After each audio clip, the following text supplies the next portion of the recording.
Annyeonghaseyo, it's Kimchi Boyo teaches guitar. Welcome to Pentatonic scale patterns. You're going to master all 5 patterns today in E minor. Let's go.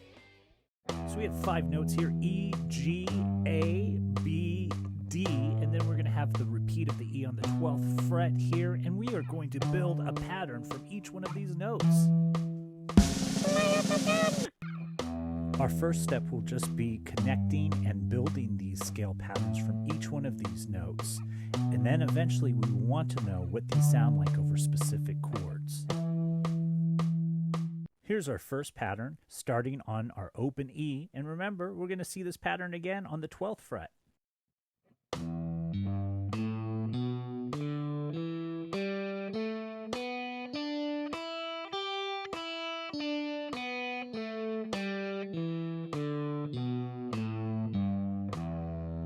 Here's pattern 2, starting on G, all of the same note.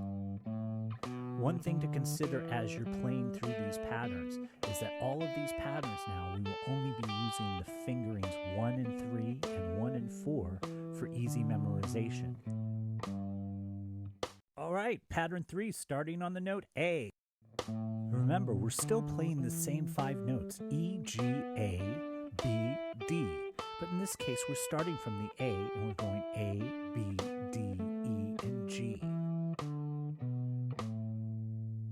All right, pattern 4, starting on B.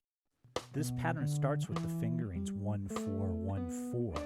And in that fingering, those notes are B and D and E and G. You'll notice that in all of the patterns, every time we use those fingerings, it's been those same notes. All right, here's pattern 5, starting on D. Now, just a bit of music theory. We can relate this entire scale to the key of G major.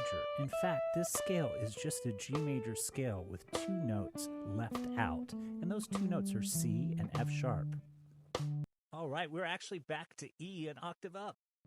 And of course, this is the classic E minor pentatonic scale pattern that most guitar players are familiar with. You should relate it eventually over to some chords, E minor, E7, or G major. Final boss, connecting patterns! All right, in this final exercise, you're going to be going up the first pattern, ascending, and then descending down the second pattern. And you'll notice that the shifts when you're descending will be made with your 3rd finger or your pinky. And as we ascend, the shifts will be made with the 1st finger. Once you've memorized and mastered connecting all of these patterns, the next step would be exploring some sequences and, of course, listening to what these notes sound like over the various different chord progressions in the key. Stay tuned for my next Kimchi Boyo Teaches Guitar. Please like,